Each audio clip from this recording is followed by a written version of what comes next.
since yesterday's video about post-crossing was obviously not book related, you're getting another one this week, and today I am doing a book review of the recently released novel The Bone Season by Samantha Shannon. If you don't know yet, this book is about a 19-year-old girl called Paige Mahoney, and she lives in London, which is dictated by a society called Cyan. Now, Cyan essentially really reminds me of Ingsoc from 1984, except that the people they're hunting, basically the people they're going after, are not thought criminals, they're clairvoyants. Now, clairvoyant people basically can communicate with the ether in some way or another. There are different categories of clairvoyance. I haven't quite figured all of them out myself because there's like 50 billion different types. They all have kind of different powers, and clairvoyance essentially is illegal. So all the clairvoyants either live underground, or if they're captured, they're executed or put in prison. Now, Paige lives in a syndicate. Now, the syndicate is basically a bigger organization of clairvoyants live in the underground, and they have different subgroups, and Paige's group consists of a bunch of kind of pretty high up clairvoyants. There's different levels as well, different clairvoyants, like there's people who can do just minor things and then others who are really, really awesome, and Paige is one of those really rare and really awesome types. She is a dream walker, which means that she can actually her spirit can actually leave her body and enter that of another person, or at least kind of explore that of another person, and she can also sense other people. They call it dreamscapes. It's basically the consciousness of another person, and she can sense that and kind of tell what I think she can also tell what type of clairvoyant that person is, just because she can sense their dreamscape. So the story starts off with Paige basically accidentally killing somebody by pushing their spirit out of their body with her own spirit. It's quite a strange thing, but yeah, she accidentally kills an underguard who tries to arrest her for being clairvoyant, and she doesn't escape. She gets captured and she is sent to Oxford. She has been taught that Oxford is a forbidden city, basically. The government has said that it's kind of contaminated and that nobody can live there, but she ends up there with a group of Rephaim. Now, Rephaim seem to be this alien race who have kind of taken over the planet 200 years ago. By the way, I forgot to mention, the story is set in the year 2059, so that means in 1859 the world has basically been taken over by the Rephaim, and now they control it via Cyan. The clairvoyants, they kind of filter them out of the society via the Cyan system that essentially hunts clairvoyants, and then they kind of try to make them into an army against this otherworldly race called the Emim that would essentially take over the planet if just left to their own devices. So essentially they let Cyan collect those clairvoyants for a period of 10 years in their prisons, and at the end of those 10 years the clairvoyants become part of their army, and that is called The Bone Season. It's a very complex story, and it's quite difficult to get into at first because the author doesn't really hold your hand through the process of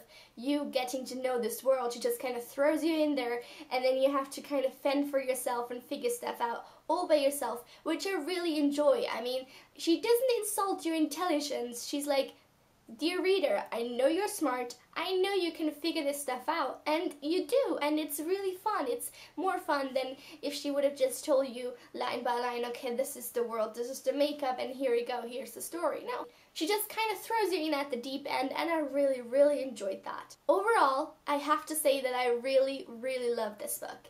I thought it was such a great idea. It's supernatural mixed in with dystopian, and it's just different. It's so different from anything else I've read before. I know I say this a lot. I love books that are unique. It's hard nowadays to write stories that haven't been told before, but this definitely is one of those. I love the writing style. I think that Samantha Shannon is a wonderful author. A few things have kind of put me off. Sometimes she makes a few careless mistakes in the setting.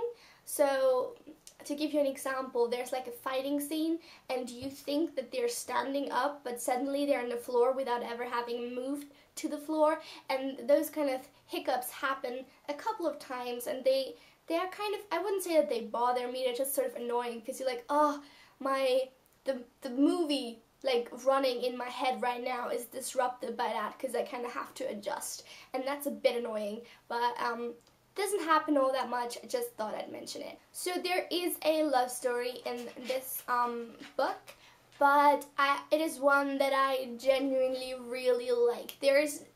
It's not insta-love, it's not a love triangle, don't worry, your pretty little heads. Those two people fall in love via a natural process, and they're actually enemies to begin with. And I feel like a lot of YA novels do that, where they have the couple at first be enemies and then they're somehow so attracted to each other that they fall in love. Don't worry, that's not what happens here. It's really just that she perceives this man to be a bad guy because that's legitimately the impression he gives her and the impression that he's got from this entire Rephaim race, but it turns out he's not like the others, and at first she's literally repelled by him. There's no moments where it's like, oh my god, his proximity is driving me crazy. I'm like, seriously, you can't be attracted to someone you hate. So I like that they start off with them sort of moving from super freaking enemies to kind of tolerating each other, to kind of being allies, to kind of liking each other's friends, and then they fall in love. It's a natural progress. It's not like that. It's much more relatable than most love stories in YA books. And it's also not the focus of the story, it's just an added benefit. And if you took away the love story, it would be just as awesome. The story would be just as awesome, the book would be just as amazing. Let's talk a little bit about Paige Mahoney, the protagonist of this book. She's strong, she's fearless, she's determined, and she is willing to do whatever it takes to help clairvoyance and to do what she believes is right. And that is something I really appreciate about her. What I don't appreciate is that she doesn't really have any flaws. Maybe I just didn't notice them as much, but I just got the impression that she was pretty much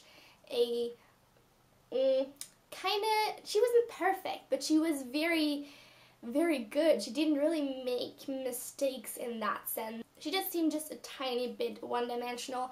As does her love interest.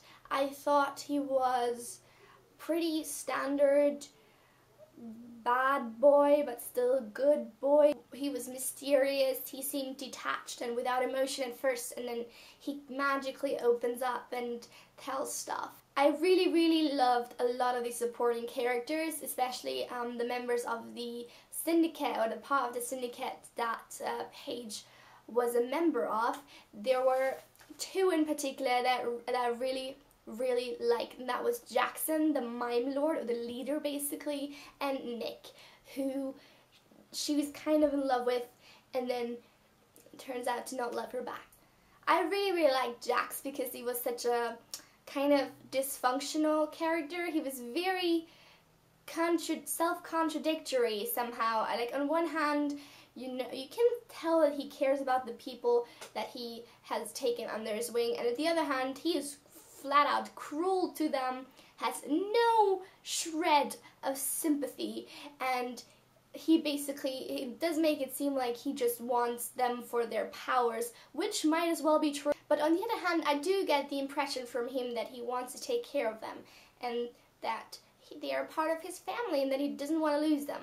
Nick I really like because of his sweet character, and I just thought that he fit into the story really well. I like that the protagonist was in love with someone else before finding the one. It seems like they're always virgins, and they're always like, it's their first love that they end up being with for the rest of their life, and that's just so unrealistic.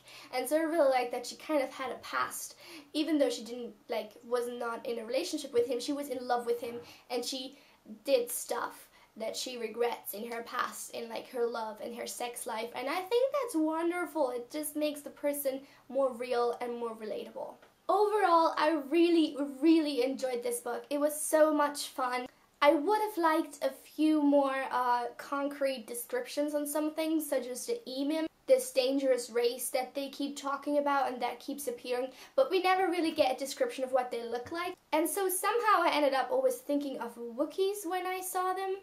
I just always had like a Chewbacca running through my head when I thought of them.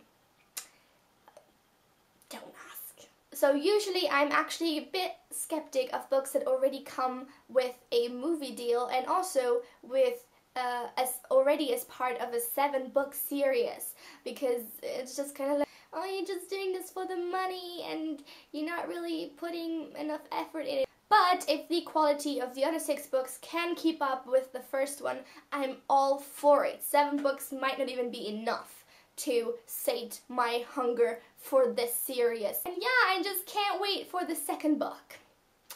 Oh my god, authors must hate that. They put so much work into one book, like years or months worth of writing and planning and editing, and then people read it in like a day and they're like, where's the next book? Come on, give me more.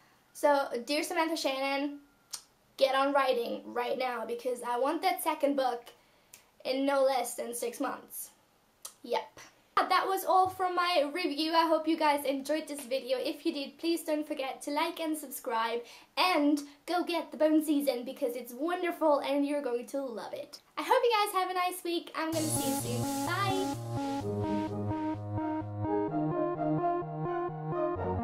A book review of the recently released novel The Bone Season by Samantha Shannon.